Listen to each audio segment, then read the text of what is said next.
Welcome to Ask Gwen, everyone. Today with me I have Jess, and I'm going to let Miss Jess take it away and start sharing her story. So, welcome, Jess. Oh, thank you, Win. I really appreciate you inviting me on your show.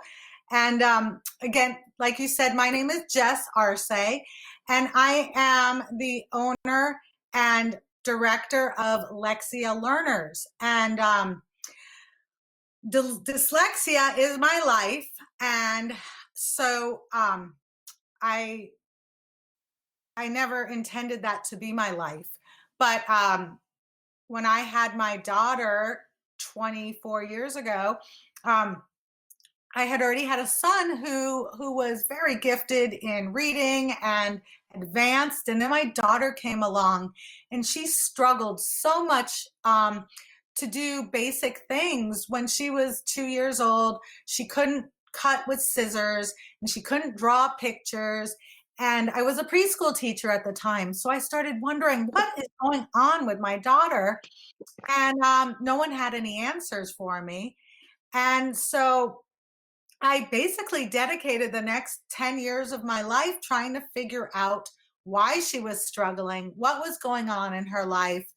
And we put her in a special public school that my son was in, and that was not a good fit for her. And then I pulled her out of school and I tried homeschooling, but I didn't know what I was doing, and I really messed that one up. So my husband said, put her back in school. So we put her back in school, and the teachers told me to hold her back. And so we held her back because I didn't know any better back then.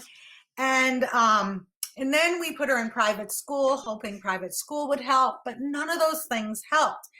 And so when she was in second grade, I was friends with her teacher, and I asked her teacher what she thought was going on. And her teacher's like, oh, she's better than the other kids. And I'm like, Now, years later, I realized her teacher was talking about her ADHD was better than other kids because my daughter could control that, which most kids can't control their ADHD anywhere, but she could. So, most adults, I have a friend who has ADD, and Uh, she'll admit she'll admit it, and I swear she's admitted it, but she doesn't have a filter.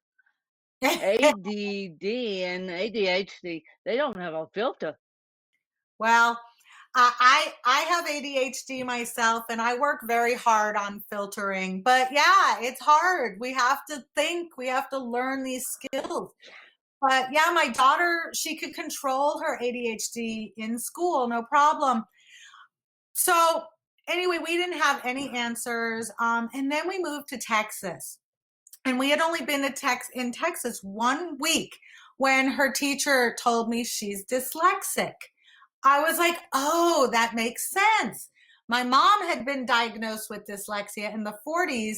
My mom was a teacher. My mom had no clue what dyslexia looked like in people either. So, so my daughter started getting help the next year, and it was Orton Gillingham based help.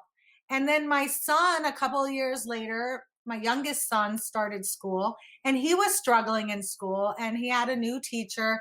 She was her first year teaching, and she said, well, he's having trouble. I think we should do a whole bunch of testing. I said, you know what? He's probably dyslexic too. Let's test him for dyslexia.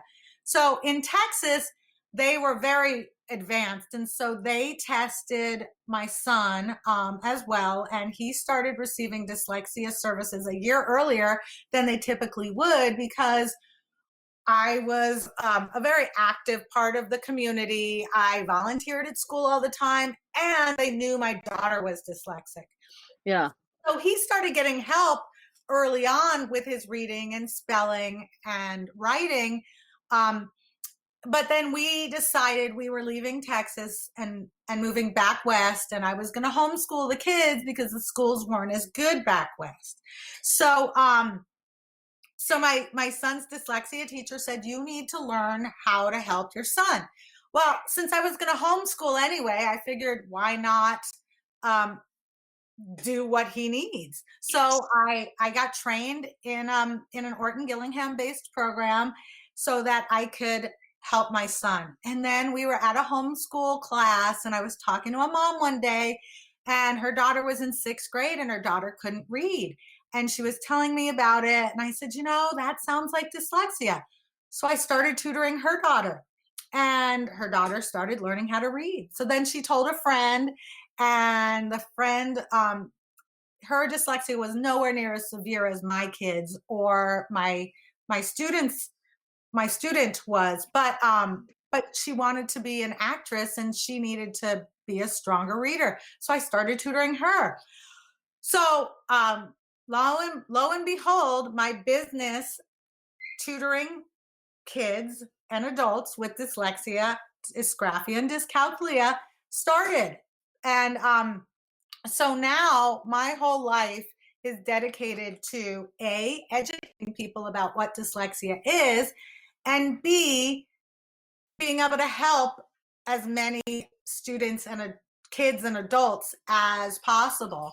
Because unfortunately, so many people think dyslexia is just reversing letters or numbers, and that's not what dyslexia is. A very Okay, that was um, that's my next question. What because what I've been told over the years, and I have a learning disability too, so I know all too well about learning disabilities, like, because of my CP. And I am wondering, has have I been told about dyslexia in the wrong way? Just educate me and slash educate my listeners, because I was always told dyslexia was reading backwards, and I'm like, that doesn't make sense to me. So what is it? What are we dealing with here? Yeah. So at first, I'd like to address the backwards thing.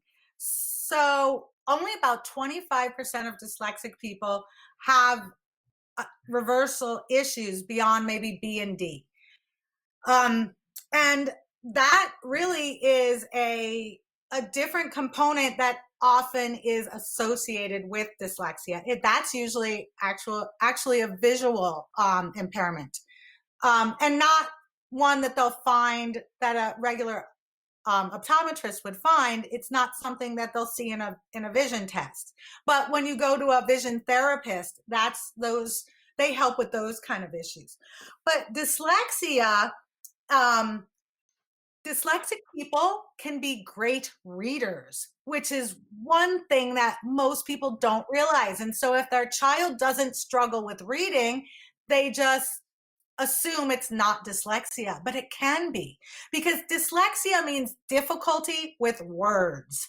So that can mean difficulty saying words, difficulty spelling words, difficulty reading words.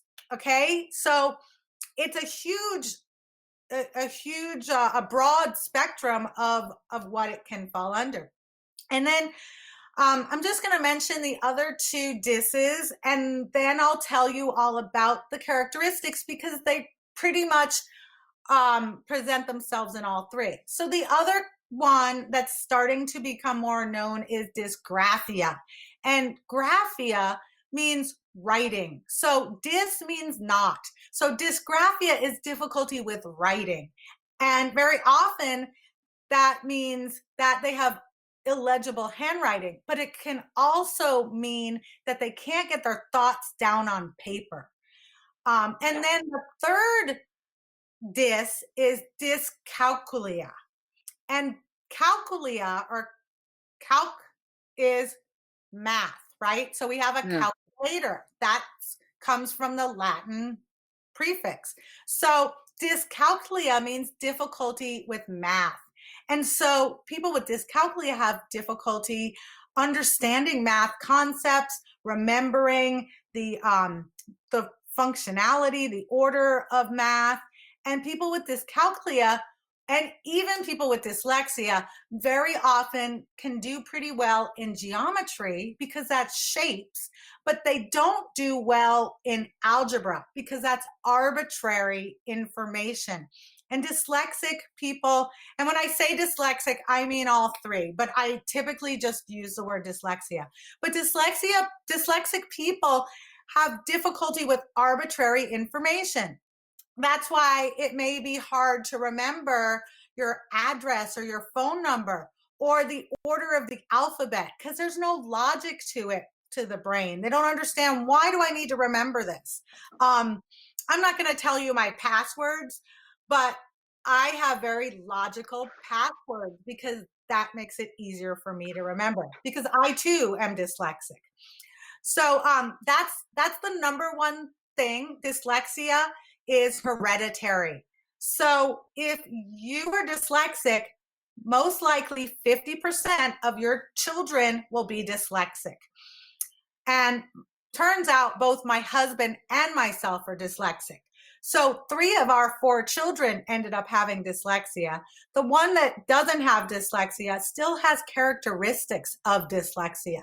So he still struggles, but he's the one I mentioned at the beginning who was reading on an 8th grade level in 2nd grade. So he obviously doesn't have difficulty with reading, but he's a slower reader. Dyslexic people will very often mix up their sounds and their syllables in words. They'll switch them around. They may stutter. Very frequently, they confuse their left from their right, up, down, top, bottom. Late at establishing a dominant hand. My husband actually is ambidextrous. He can do everything with both of his hands except for right. He writes with his left hand and he can paint a room with his left and his right hand at the same time. I tried that. It's really hard to do. Yeah. Difficulty with rhyming words. I just did an intake with a set of twins earlier this week, and they're 15, and they both struggled with rhyming words. Slow, choppy handwriting, hard to read. Sometimes they can't even read their own handwriting. I can't, you guys. I can't read my own handwriting to save my life. And my handwriting, I wish I had a piece of paper to show you, Jess. My handwriting is terrible. My handwriting, due to my learning disability, is terrible. I mean, I'm like, I can't write to save my life. Yeah, well, so now that's at least one characteristic that you've mentioned. If we find 2 more, say you're probably Uh, dyslexic. Um, so a lot of times kids who have reversal issues, they will be encouraged to use cursive because you cannot reverse your letters in cursive. However, a lot of dyslexic people can't write in cursive. So there's no one size fits all struggle. We just often have 3 or more characteristics. So slow, choppy, inaccurate reading is a very common characteristic. But like I said, some dyslexics are amazing readers. I had a student once who he had to slow down when he was reading because he read faster than I could follow along.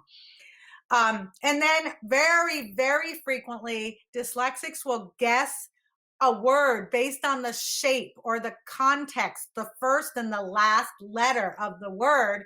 And they're totally wrong on what the word is because they didn't actually read the word. They just looked at it quickly and then guessed. And they often mix up prepositions like at, the, of, what, to, from, those kind of words. They ignore suffixes altogether. They can't sound out unknown words. They're horrible spellers. That is probably the biggest common denominator with dyslexic people is having trouble spelling. So if you're taking a test, if your child is taking a test in school and they study for their spelling test, and they do great on the spelling test that Friday, but then 2 weeks later, maybe they're doing a review of all the spelling words for the month, and they can't remember any of the words that they had memorized. They don't even recognize them. They may not even remember that they ever looked at those words. And you're like, what the heck? We spent hours studying that. So so that's a huge indicator is spelling. Sight words are hard to remember. Homonyms like there are confusing. Y- Yes, I can't remember which there now I'm admitting all my faults. I can't remember which there goes where half the time. No, I'm dead serious, and autocorrect on text message doesn't help, and speech to dictation doesn't help either. And I'm like, oh boy, oh boy. And I'm a journalist, so I can't remember my homonyms. Yeah. Sheesh. Okay. So now we got two characteristics. We're almost Oh, there. And oh boy. but it's okay. It's okay. Oh boy. That's one of the things. It was such a relief to finally have a label to put on my daughter.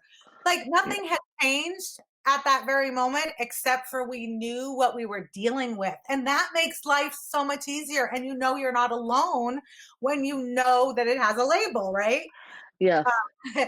So I'm all the way done with the list, but difficulty telling time on an analog clock, which these days people don't have to do that very much.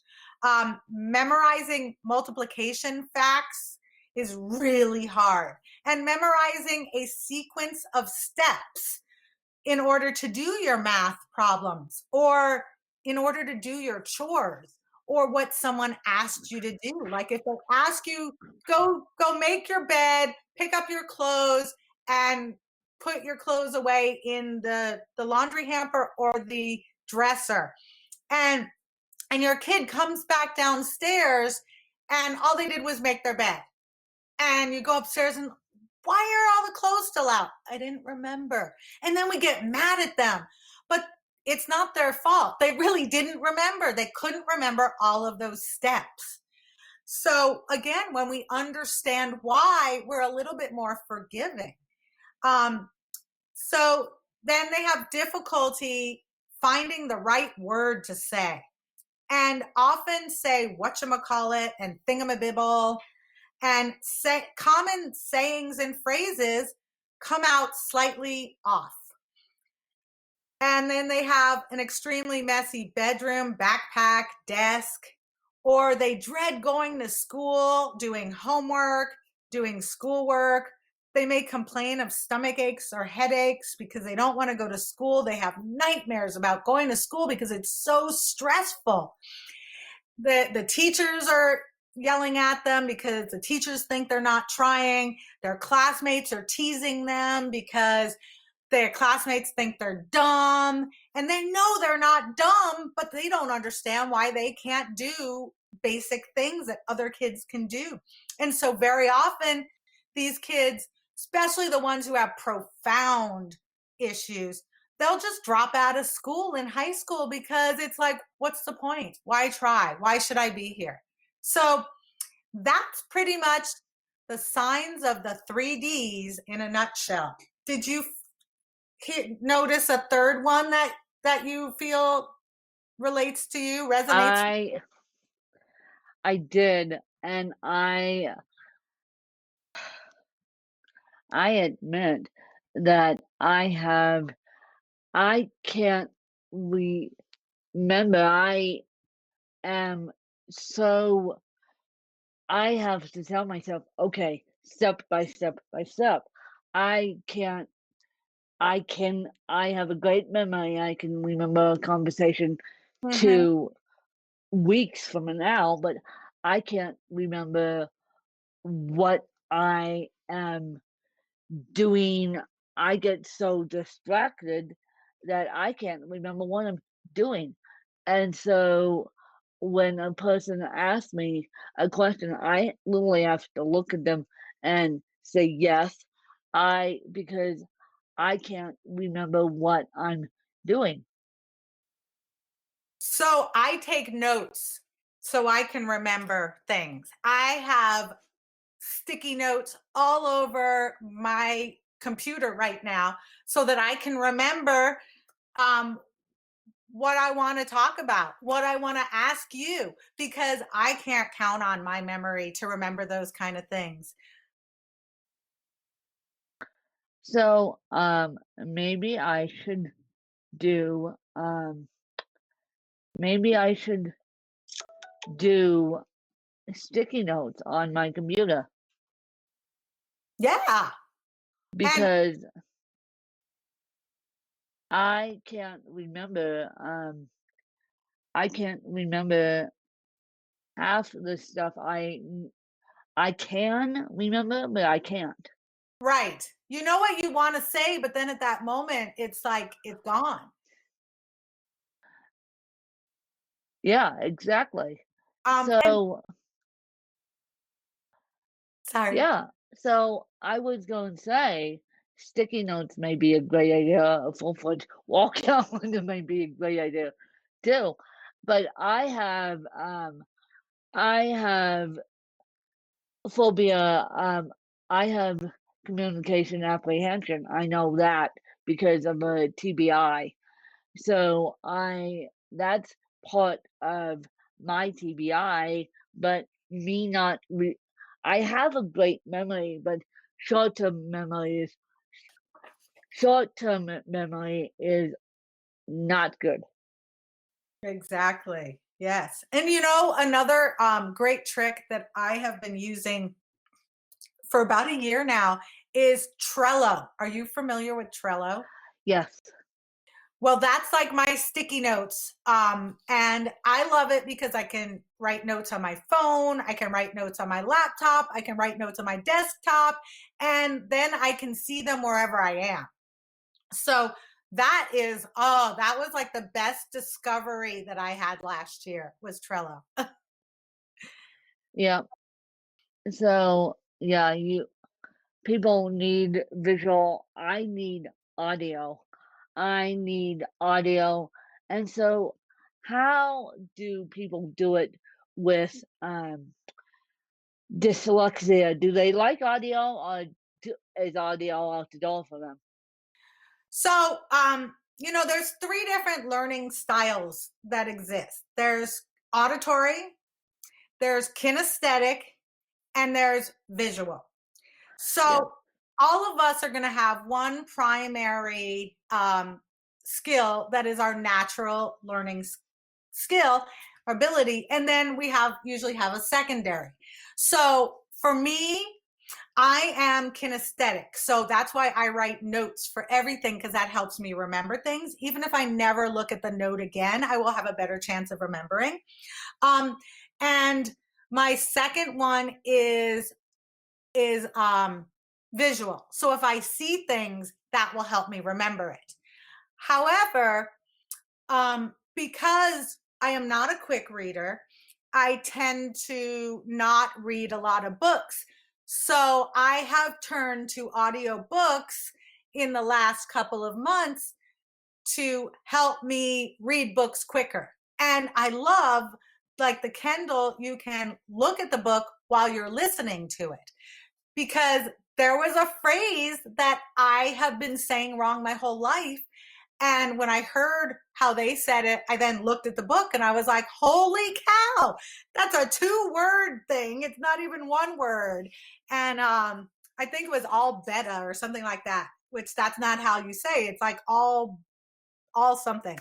Anyway, so most dyslexic people do benefit from audiobooks because Okay. even if auditory is not their primary learning skill, it releases us from having to struggle to read. Yeah. And reading is one of the best ways to increase your vocabulary, much better than watching a movie is. Yes.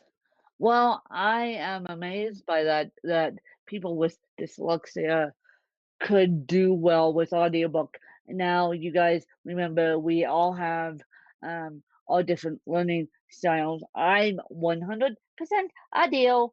I if just asked me this when what was our conversation in about 2 weeks, I could remember that just mentioned audio, and I could go on and on and on. And I actually scared some. I said, "Well, didn't you mention that about a year ago?" And she goes, "When? Now you're scaring me. Now you're scaring me because my memory is I could recall stuff like this 2 seconds, like every 2 seconds. I am the creative type and I know it and everyone else knows it too. And so how are people doing doing it as far as creativity? Are people with dyslexia or dysgraphia or the mathematics one, which I Just can't pronounce now, um, uh, people doing how can they do it and be creative? So, people with the 3 Ds are usually very creative people because we are right-brained people, right? So, there's a balance in everything in life.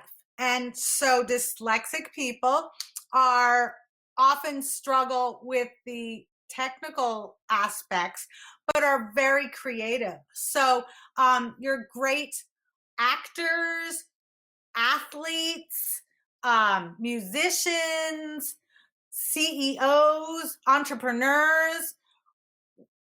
We the greatest ones are likely dyslexic, like Charles Schwab or Steve Jobs or Richard Branson and Mike Magic Johnson and oh, I'm drawing a blank on all the names. I should write all those down so I can just say them. But yeah, all of them are really gifted in the areas of creativity. So that's a strength we have. Well, good. At least you have a strength counterbalance the weakness. Now, what is one stigma, Jess, that you want to break publicly on this podcast? Um, that dis- the stigma that people think that dyslexic people are not bright. And dyslexic people are typically of average or above average intelligence. Like Albert Einstein, he was kicked out of school at age, I think it was 7. Um, he was sent home, and his mom was told that he wasn't teachable and don't even bother with him. Now, would anyone say that about Albert Einstein today? Nope. That's amazing. That's absolutely amazing that Albert Einstein was dyslexic and he was bright, and that's a good stigma to break because people think people with cerebral palsy are dumb dumbs, and we're not. We're Uh-huh. not. So it's like, no, we all get these labels stuck on us, and then we all people automatically assume that we are labels. Right. Yeah. And the thing about Albert Einstein and most dyslexic people is that they need to be taught differently. That is the key. And school doesn't do that. School teaches one way. And if you are not that kind of a learner, then you're just going to end up at the bottom of the academic barrel. And Yeah. of my 4 kids, only one of my 4 kids thrived in the traditional educational system. The other 3 were not they were not that kind of a learner. And I'll admit to you guys, I am not, well, I'm not failing my classes, but I am not thriving in my journalism degree. I'm doing extremely well for what I have got here, but I'm not.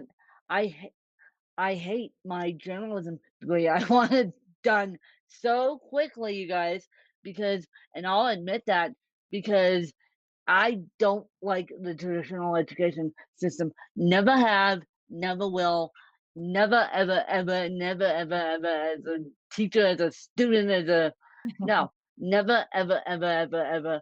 And I think people with learning disabilities like dyslexia or dysgraphia or the mathematics one will always hate school. And you use the term learning disabilities. I hate that term because it's not a disability. It's a difference. We just need to learn Well, differently. And I'm not saying anything against you. I mean, that is what it has been coined as the term for us who yeah, learn differently, right? But yes. but we have strengths. We're just different. Yeah, we're just different.